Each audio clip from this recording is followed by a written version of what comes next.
Hi friends, అందరికీ నమస్కారం. ఇది మన కొత్త ఛానల్ లెర్నింగ్ జోన్ 7 అని న్యూగా స్టార్ట్ చేసినాం.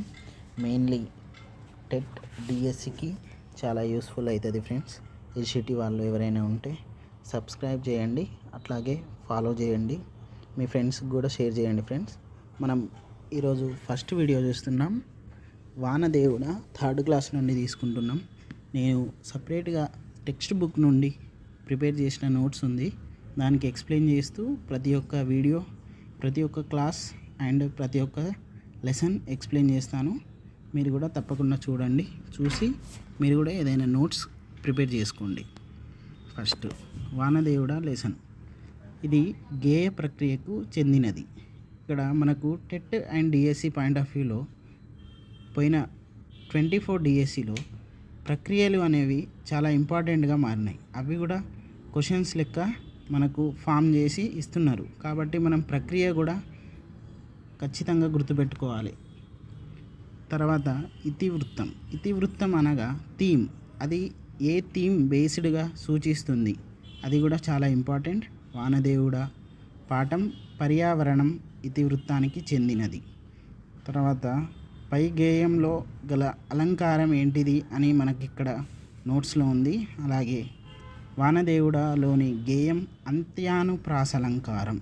ఇక్కడ మనము అది ఏ అలంకారానికి చెందింది అని మనం ఎలా గుర్తుపెట్టుకోవాలి అంటే, ఇక్కడ చూడండి ఫ్రెండ్స్, వానదేవుడా వానదేవుడా అని మనకు లాస్ట్గా అంత్యానుప్రాసలంకారం. అంతం అంటే ఏంటిది? చివరన ఏదైతే రిపీటేట్ అవుతుందో దాన్ని మనం అంత్యానుప్రాసలంకారం అని సూచించవచ్చు. ఒకసారి దీని యొక్క డెఫినేషన్ చూడండి.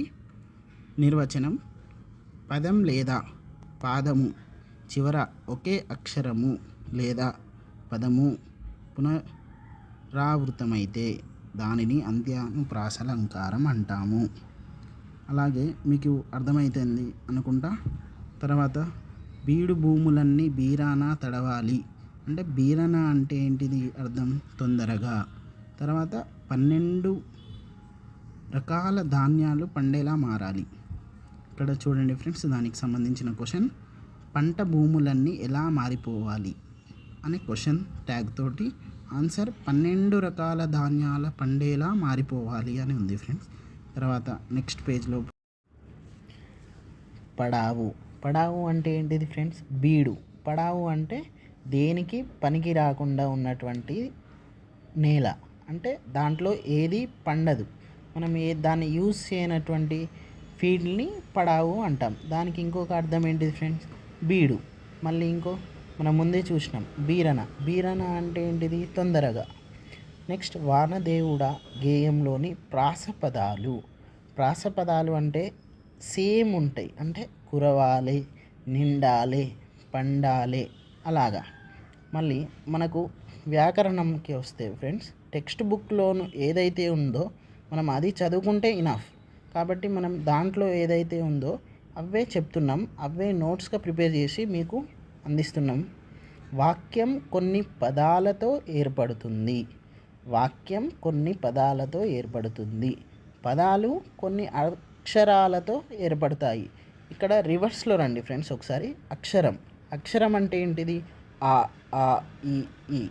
అక్షరాలు కలిస్తే ఏమవుతాయి? పదాలు అవుతాయి. పదాలు కలిస్తే ఏమవుతాయి? వాక్యం అవుతాయి. సో మనం ఇట్లా అసెండింగ్ టు డిసెండింగ్ ఆర్డర్తో నేర్చుకుంటే మనకి ఈజీ అవుతుంది.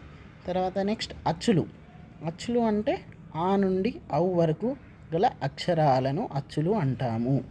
తర్వాత నెక్స్ట్ ఉభయ అక్షరాలు అంటే ఏంటిది? విసర్గ, సున్నా, అరసున్నా ఇవి ఉంటాయి. ఇవి 3 కూడా ఉభయ అక్షరాలు. టెట్ అండ్ డిఎస్సిలో చాలా ఇంపార్టెంట్ ఇవి, కాబట్టి మనం ఒకసారి దీన్ని రిపీటెడ్గా చూడాలి. తర్వాత హల్లులు. ఖా నుండి రౌతి వరకు గల అక్షరాలు హల్లులు అంటాము. మళ్ళీ మనం ఒక 2-3 టైమ్స్ రివిజన్ చేసినట్లయితే మనకు ఈజీగా రిమెంబర్ అవుతుంది friends. Thank you friends. Subscribe, follow and share with your friends. ఇది చాలా యూజ్ అవుతుంది ఎస్జిటి అండ్ ఎస్ఏ తెలుగుకి. మనకు డిఎస్సి నెక్స్ట్ 2025 ఏప్రిల్లో టెట్ రాబోతుంది. అలాగే దాంతోపాటు సైమల్టేనియస్గా డిఎస్సి కూడా రాబోతుంది కాబట్టి మాకు కొంచెం సపోర్ట్ చేయండి. మీరు కూడా నోట్స్ ప్రిపేర్ చేసుకోండి. మేము కూడా కమింగ్ సూన్ ముందులో నోట్స్ని కూడా ఒక మా వాట్సాప్ ఛానల్లో ప్రొవైడ్ చేస్తాం. ఫాలో అవ్వండి ఫ్రెండ్స్. Thank you friends.